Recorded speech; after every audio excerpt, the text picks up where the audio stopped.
and the green and white upon my chest. It's such a joy for us to see, for they play football the Celtic way, with the four-leaf clover on my breast, and the green and white upon my chest. It's such a joy for us to see, for they play football the Celtic way, for they play football.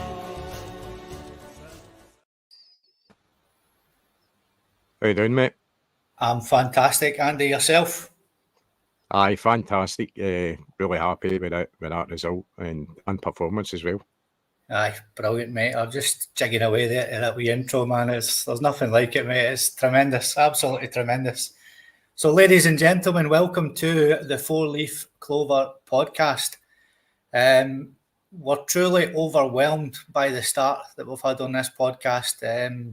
Me and Andy yesterday were in contact, and unbelievable numbers already, Andy. Unreal. I was just having a wee look now and again to see how it's getting on. It's just absolutely catapulted. So, again, a big thank you to everybody that's jumped on and watched us and caught up with us, whether, subscribers as well. The amount of people that have come on and actually kind of helped the channel grow, got us out there, pressing the like button and all, getting the algorithms going and really helping us out. So, we really, really appreciate it. Very, very humbled. Aye. Mental. We just made our debut there on Wednesday with our Alec Baldwin and our Willie Miller, our Jerry and our Paddy. Absolutely brilliant. We're at 300 subscribers already in less than a week. So it's unbelievable. Some podcasts don't get to sort of 500 for the first 6 months, year. Yes. And we're motoring on towards that already, Andy. So brilliant news. So, ladies and gentlemen, the Premier Sports Cup, Celtic 3, Hibernian 1. Absolutely cruise control today for the boys, Andy. From start to finish, 1 lapse of concentration, and we concede a goal. Aye, mate. But you're talking about straight face. I don't know where you're. No, I'm just saying it was a stroll in the park today, and it just the one. It was me. Aye, overall. Aye, sorry, I thought you were talking about the start of the game, and I thought, what have I missed here? Aye, I think overall for the start, Hibs booted the ball up the park, and they've got that boy with the throw in. It's more like a boot he's using in it. He's got some throw in the boy. I wouldn't say they caused the trouble in that situation. I'm still very calm myself in defence. Other than that, for the start of the game, scored very early. I mean, you're looking at the 3rd minute, wasn't it? That occurred. So at the start, Hibs up the park, a kind of flurry. Other than that, nothing much. And then obviously we're on to a goal. Aye. And the draw will be on Premier Sports in a minute. So I've got it on the telly there, but if the viewers can keep us up to date as well, then we'll get the draw for the quarter-final. So starting lineup, Andy, the only one change in the starting lineup, and what a change it was. Maeda in for Kyogo, who was missing altogether. We spoke about wrapping him up in cotton wool on the pod. And, any surprises there in the starting lineup for you, pal? Aye, I was expecting Maeda to start. I think there was quite a few people expecting that as well. I think your Jerry actually predicted Maeda would start the game. So I was a bit surprised, and then I thought about it, and I was like, maybe he's wanting to bring him on and get a big ovation for Maeda now coming on his first kind of appearance as a full-time Celtic player. So, but aye, I mean, listen, we've always spoke about Maeda being that option as that other striker, spare striker, and I think in this instance, obviously that's what happened. But he plays that position for his country, and he gets picked to a Kyogo for his country as well in that position. Kyogo can't even get in the squad, so aye. So as much as I was surprised with the lineup, quite happy enough. I wasn't like disappointed or anything like that. Because you've obviously got Kuhn and Forrest on the wings at the moment, who are, especially Kuhn, is absolutely on fire. Aye. The boys flying. And P. McLaughlin there's come up with a beauty straight away. Maeda was shutting up that he can't play up front brigade. As Andy said, he does play there for Japan, and Yes. two really, really good goals for the guy.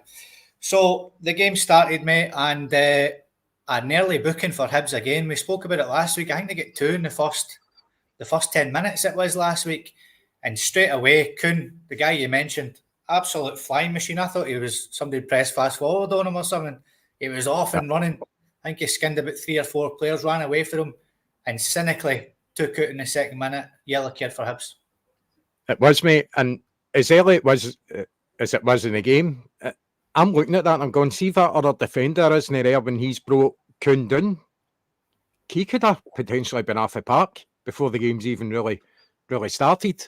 Because as far as I'm concerned, Kuhn was through. Although there was another defender there, I think he's passed him and he's through in goal. And we know that Kuhn has got pace to burn. So aye, and early booking, but I think if obviously is what I said there, if that defender's the last defender's not there, I think he possibly could have been off the park here, that boy.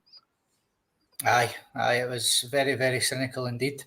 So 2 minutes later, we get another early goal, Andy. Hatate on the right wing plays a lovely ball in to Maeda. Maeda tap in basically, mate. Simple, easy goal, 1-0 Celtic. Aye, it was a brilliant move. It was a brilliant move, actually. Maeda, the ball through to Maeda. Maeda, you think we know what his touch is like. It's not the best first touch in the world. But listen, he got there. He managed to get a wee toe on it and deflected into the goal. Just kind of trundled into the goal. But what a great start to the game. Puts us at ease. Not that I think we were kind of worried. But I think getting a goal that early in the game just settles everybody down as well, and it gives us a chance to really concentrate and play our football. And that's what we've been fantastic at recently, is the type of football we're playing, the passing, the moving, the fluency. I think it's been absolutely superb. Since the start of the season, you can include pre-season in that as well. We've looked really good, really connecting well, and things are just looking good at the moment. Aye. And John Lyons there has come up with this one. Maeda is our third striker. There's no need for an hour. Sign a new winger before the window closes. Let us know in the comments if you agree with John there. So in the 13th minute, mate, Maeda to Hatate, another great ball in, and Jamesy Forrest just missed it. Just nearly got in the end. But again, Hatate, brilliant on that sort of right-hand side. Played a few cracking balls in the day. Brilliant, wasn't he? Aye, I think he had a really good game today. We all know Hatate's got that in him, but I think particularly the day, as you said, we've seen it in quite a few instances with Hatate. Some of the passes, he can even when he gets that wee turn as well, he gets the ball and he just kind of turns with the ball, and we either slide rule passes or wee lobs he's passing through as well. Hatate's looking really good. Well, he looks really good today anyway. I know there's been a game or two where he's not looked absolutely 100%, but Hatate is just a quality player, and I think as part of that midfield three, he's so pivotal in the way that we play our football as well. They three together, I think, are very important. And the good thing is we've got Bernardo on the bench as well, who I think is an absolutely brilliant football player. I think we tend to forget that, just how good Bernardo is. He's also come up with really good, important goals when he's come on and played for us. So, but Hatate, I think, is a quality player. I'm actually quite surprised that he's not been linked more with leaving the club. To be, not that I want to get rid of him, but all the talk's been about Matt O'Reilly, but Hatate is up there. He's top quality player, mate. Aye, he certainly is. And a minute later, mate, he played a lovely, wee, beautifully lofted ball over to Matt O'Reilly. And Matt O'Reilly just tried to put a wee deft touch into Maeda for a tap-in. Maybe the wrong option there for Matt O'Reilly. But what a ball for Tati. Aye, another great ball. And Matt O'Reilly as well. It's funny, but listen, Matt O'Reilly can play balls like that as well, much like Hatate, and he did the other day as well. Aye, maybe the wrong option in that instance, but I've said that before on here. I love Matt O'Reilly as a player. I think he glides along the park, and some of his passes and layoffs and stuff like that is just amazing player. I'm so glad that Atalanta's pulled out of the race to sign him as well, which is really good. Listen, there's still maybe a couple of weeks to go to the transfer window, so we're not out the window yet when it comes to keeping the hold of him, but I think it's looking hopeful. It certainly didn't seem to affect his football, Matt O'Reilly, does it? You know, when he's been linked to it did last year with Atletico Madrid, but recently this season, the talk, no, that's not affected him. He's just continue to go and play his football, and absolute Rolls Royce midfielder, Matt O'Reilly. Certainly is, and the draw has just been made, Andy. We have got Aberdeen away. Aberdeen away, I believe. Just is that right? They're not putting the teams up on the screen, but I'm just going off unless that was number 7. I don't know what's going on. They're not putting anything up on the screen, mate, for the draw. If the viewers can let us know who Celtic get, then that would be brilliant. So on the 17th minute, mate, Maeda again. Kuhn plays a lovely ball. Hibs all at sea. 2-0 Celtic. Kuhn again. Amazing performance. He's had an absolutely fantastic start of the season. A totally different player that we've seen last season, and again a fantastic ball through to Maeda, and he just gets his toe on it, and it just trundles out the line, doesn't it? With Maeda, just gets that wee toe on it. But again, Kuhn seemed to be involved in just about everything we done today, and I love his attitude. He actually reminds me of Forrest a wee bit, pacier than Forrest. Yeah. I think, obviously now, like age-wise, Forrest has lost a wee bit of pace, but I like that attitude to just get the ball down and attack the players and looking to get the ball out. But Kuhn again. I'll talk about it later, but he was one of the star men today, definitely. Yeah, for sure, he was brilliant. So our Paul McFarlane, mate, he's put the draw up there, Andy. That's the draw for the quarter-finals of the Premier Cup. So Motherwell have got Dundee United, Aberdeen at home to Spartans, the Rangers at home to Dundee, and we are at home to Falkirk, who conquered Hearts yesterday, mate. So what's your reaction to that draw, my man? All right. Obviously, a Celtic point of view, home tie against Falkirk. Happy enough with that, mate. Motherwell, Dundee United be an interesting game. Aberdeen, Spartans, I think you're looking at Aberdeen to take care of business there. Rangers, Dundee. I'm telling you, mate, I fancy Dundee because Dundee play some good stuff. They've had a no bad start of the season. Tony Docherty's got them playing, as they did last season as well, play some nice stuff. So that for me, and I'm not just saying it because it's Rangers, but that for me could be what's perceived to be an upset. As we know, Hampden Park is not favoured by the dark side, and they don't seem to be able to fill it either. So that'll be very interesting, that tie, whether they can conjure up a crowd big enough to spur on their team to get a victory without any VAR interference helping them out. Aye, Dundee have started the season fantastically, mate. Another great result yesterday as well, and they seem to be on fire at the minute, and if they can keep their captain as well, I think they'll do well. The boy it's been linked with sort of Hibs and Celtic. So good start, and it's a tough tie for them. I think Falkirk have started off well as well. I don't think they've been beat at home for a long time, and they're unbeaten at home and stuff like that. So I'd be a bit more concerned if we were going there. But coming to Celtic Park, that should be a bit of a formality as well. So, aye. Fingers crossed, mate. Aye, yep. Good draw. So, mate, back to the game on the 29th minute. Maeda should have got his third. A great passage of play. Hatate again into Maeda and over the bar. Aye, Hatate involved again. A great wee reverse ball to Maeda. And Maeda shoots it out of the bar. Great opportunity, man. He should have done better there. He really should have. But again, Hatate involved. Yeah, he was brilliant today, Hatate. He was everywhere. His passing was unbelievable as well. So in the 35th minute, mate, big Cameron Carter-Vickers went clean through one of the Hibs players and he picked up a yellow card for it. The resulting free kick, some header, 2-1, Hibs, Kasper Schmeichel, absolutely no chance. I watched it back a couple of times and I'm looking at O'Reilly, who's behind the guy who actually hit to go into the net. As good as goals it was, they actually finished it well. Kasper Schmeichel didn't really stand a chance, and I think he knew it. That's why he kind of almost went for it and went, what's the point? You know, he's no chance of getting it.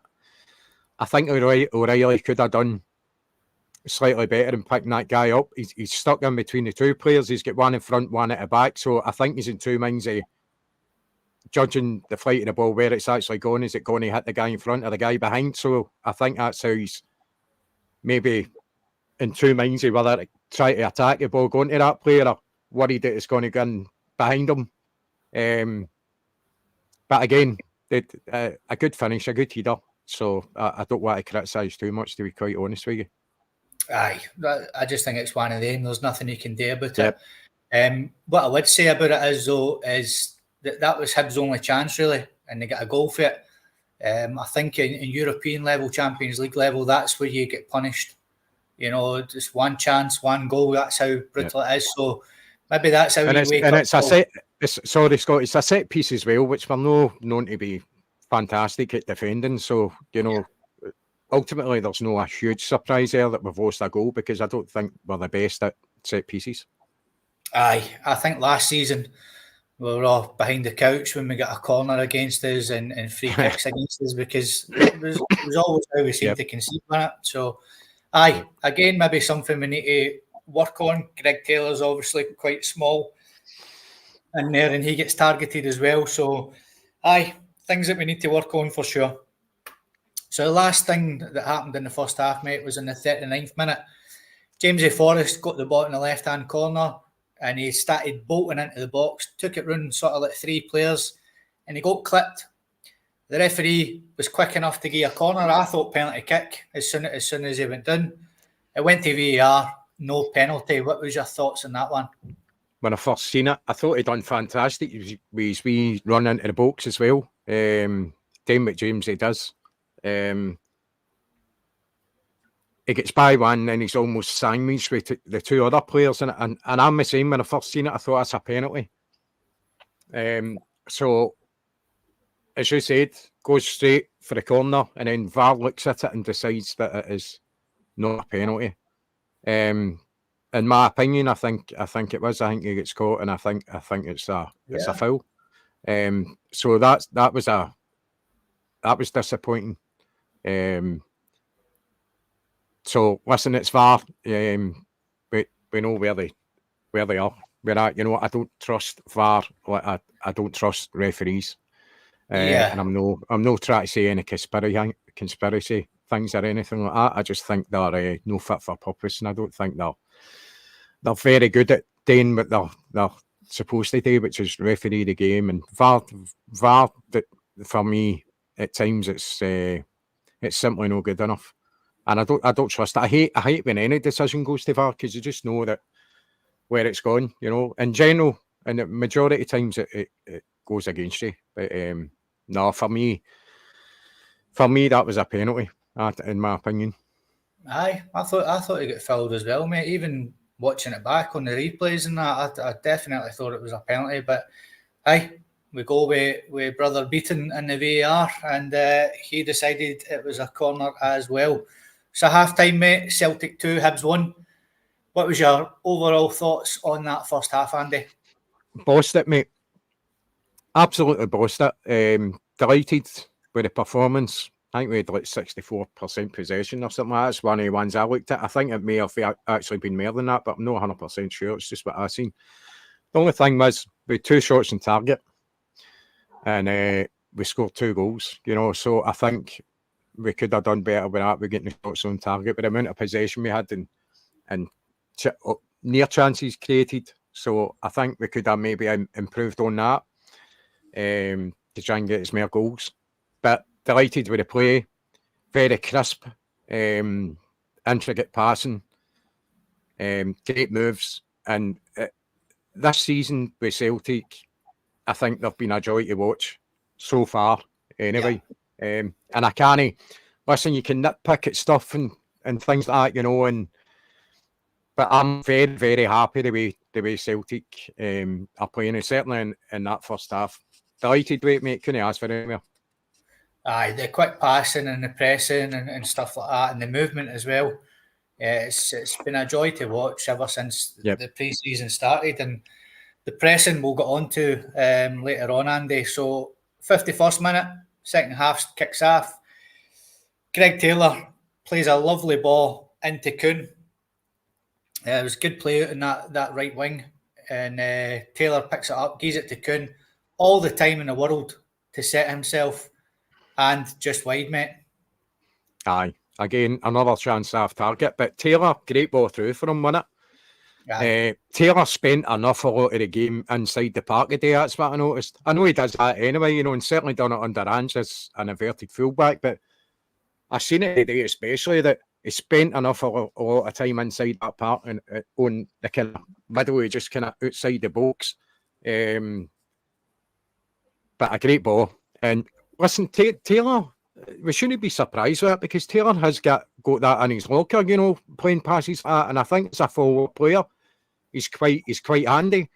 But as you alluded to kind of just a few minutes ago, that especially in Europe against better quality teams, he's going to get targeted because of his physicality and his ability ultimately against better teams gets kind of thrown out. But I think going forward, it can be a handy player to have. He's very good, but unfortunate for Kuhn, he was way off target with that, mate. Yes, he was. And talking about the press on the 56th minute, that's how we got our third goal. So we pressed the Hibs defence, who were all at sea, mate, and a terrible hospital pass, as we like to call it, in the trade, back to the goalkeeper.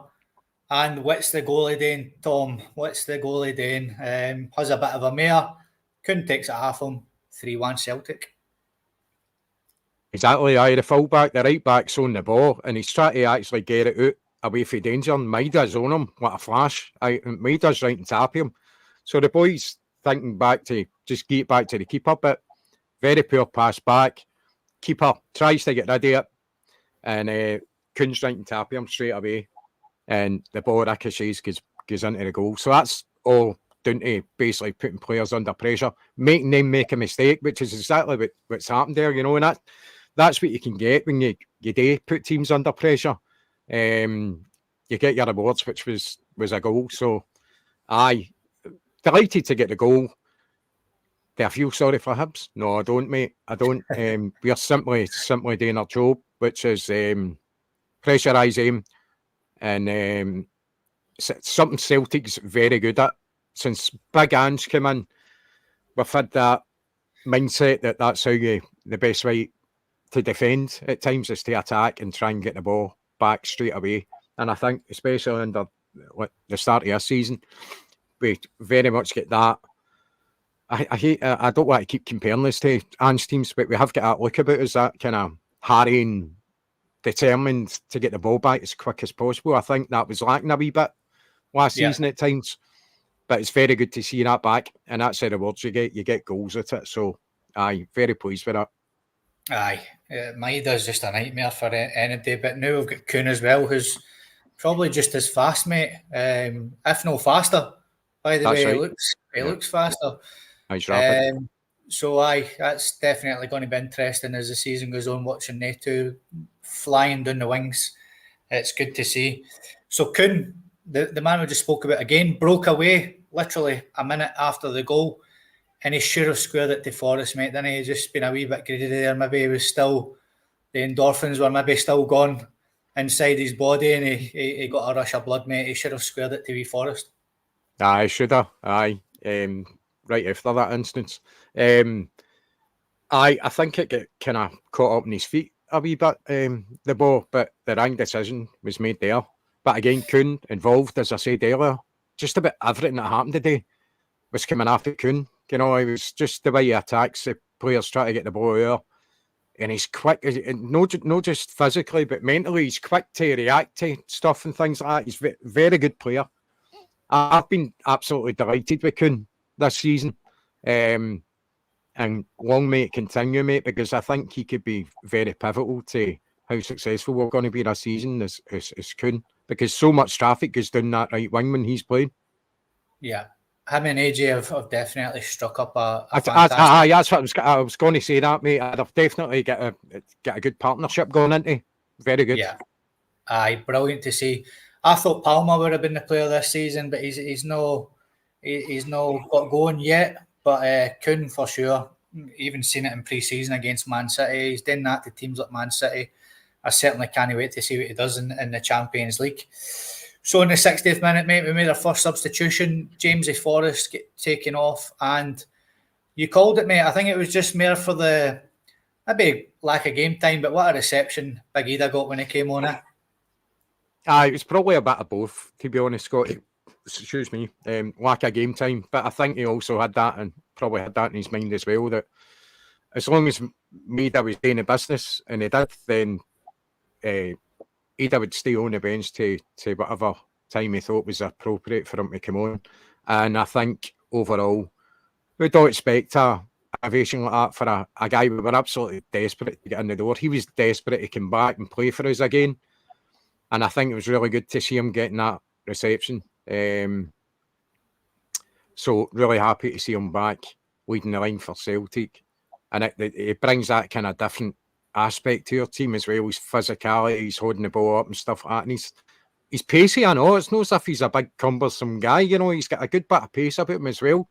Yeah. And just at the right time as well, I think, overall, not just talking about today's game, but at a time where Kyogo has got that injury, and we don't know how bad it is. We don't know how he's going to recover, or is it going to pop out again? It's a reoccurring injury. It looked as if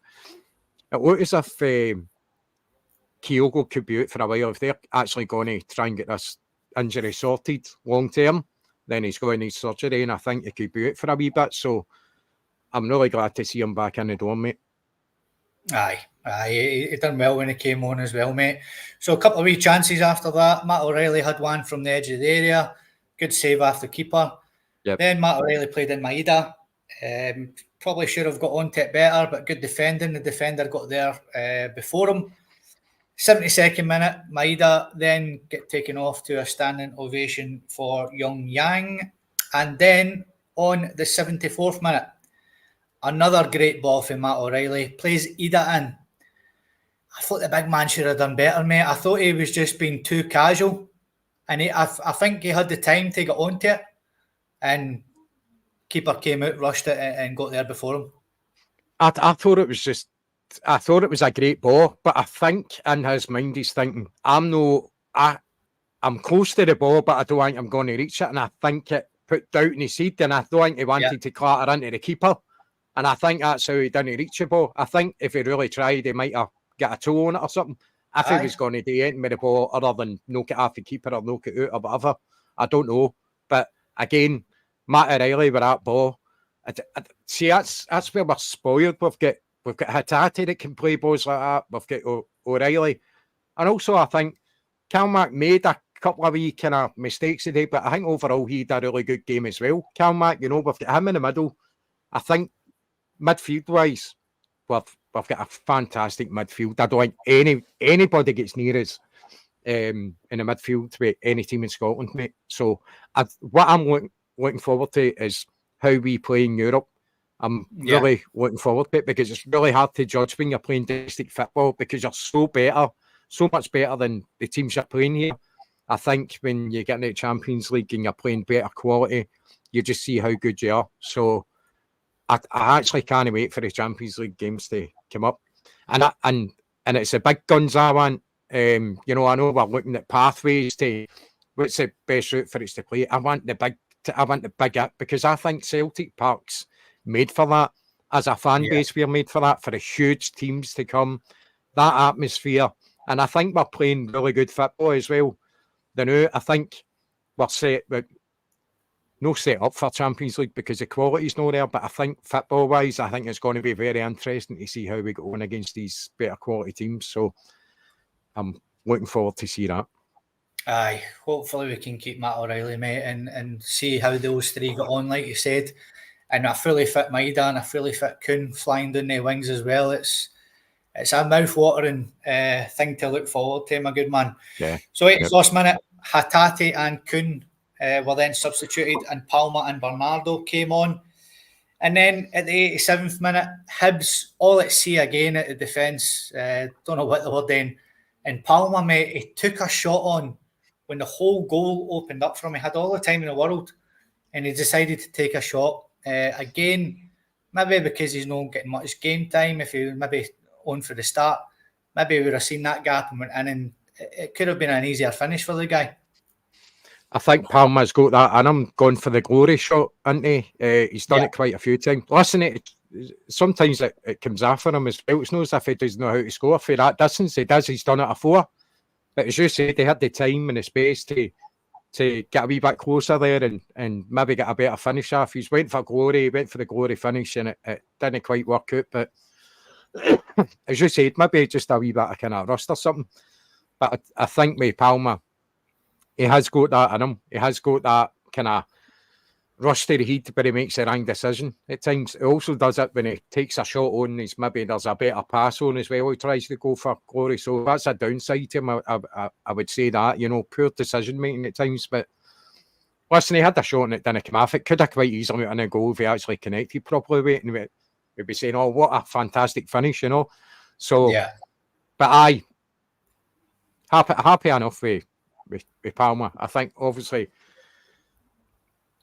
we're going to find out exactly how much game time he's getting this season, right? Because there's obviously players that are Brendan's thinking are ahead of him in the queue. You know, I think he's thinking the Forest more as well. But so far, Forest seems all right, fitness-wise and stuff like that. So whether he decides to, as time goes on in the season, bring Palma in more, he kind of rest up Forest a wee bit, he kind of try and save him for really, really important games. So he's got a big influence, and he showed that last season on big, important games for us, that his experience and that can be very handy. So whether he starts to use Palma a wee bit more, but I don't know, because you've got Maida as well there, you know, and Maida's a certain starting most games if it's not for the fact that he's covering Kyogo, but we've got Big Ida there as well. So I'd imagine that Maida will get back on the left wing, and Ida will probably starting the games. I'd imagine so. You know, if you're spending that kind of money on a player, you're not going to have him sitting on the bench if your main striker is injured. So he's going to play, I think. Yeah. I think an interesting one for me as well, Andy, will be Bernardo. He played in all the big games last season. Brendan featured him in the Champions League games, the big games against the mob across the road and things like that. So it'll be interesting to see where he sees him in the team this season as well, because like you've said, he's not displacing any of those three in the midfield. But if Matt O'Reilly goes, then the jersey's his, obviously, you know, so he'll just fit in there seamlessly, I believe. So they're different players, though, aren't they? You know, when you look at O'Reilly and Bernardo, you know, Bernardo's obviously a quality player. He's the under-21 Portugal captain. You know, he's quality, and I think they've done well to get him in at the money that we paid for him, because I was expecting us to having to pay out more. But it will be, I think, the only time you can possibly see Bernardo starting as if O'Reilly goes and he is seen as a direct replacement. But if O'Reilly goes, we are going to have to try and get somebody else in as well. You know, we can't just say, oh, well, we've got Bernardo here, that's going to cover it. I don't think it is. I think hopefully that's not going to be the case, mate, because I'll be absolutely gutted if O'Reilly leaves. I will be. I think he's a great player for us. Aye, I'm just wanting this window to close now, just for that very reason. I think Celtic will make another 2 minimum signings, left back area, left centre back. I think that's going to be the next 2 priority signings that we bring in. But if Matt O'Reilly goes, I don't think it's going to be good enough if we just hope that Bernardo's going to fit in there. We definitely need a like-for-like quality to sort of come in for the money we're going to get off him as well.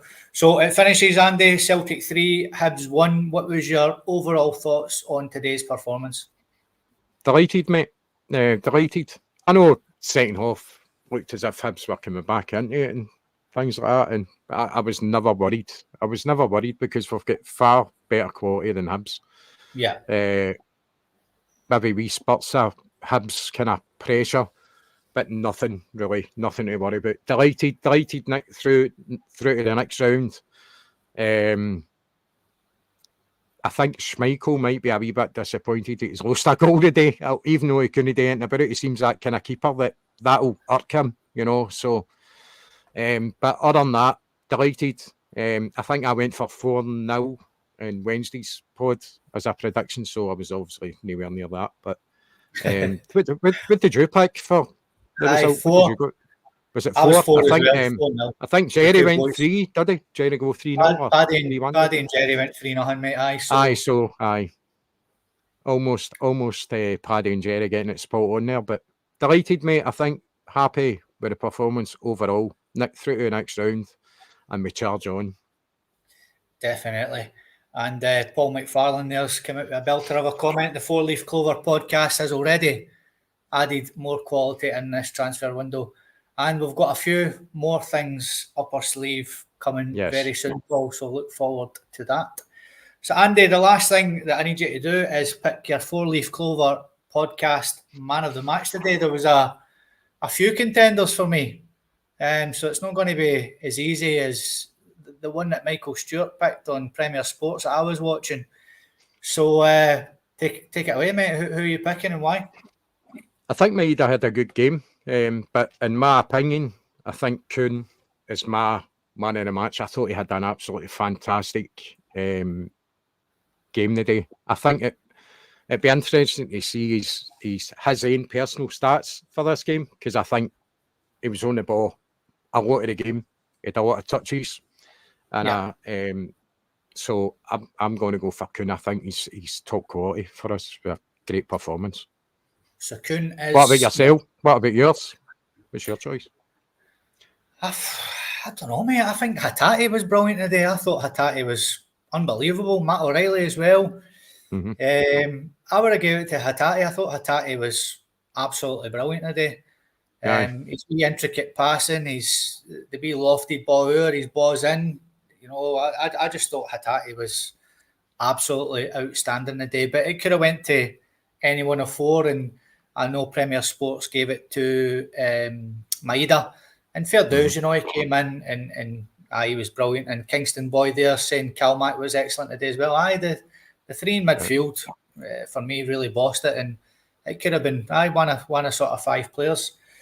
So our next game, Andy, is St Mirren away next Sunday, and it's a 12 o'clock kickoff. Yes. Me, you, Alec Baldwin and Willie Miller will be chatting about that on Wednesday night.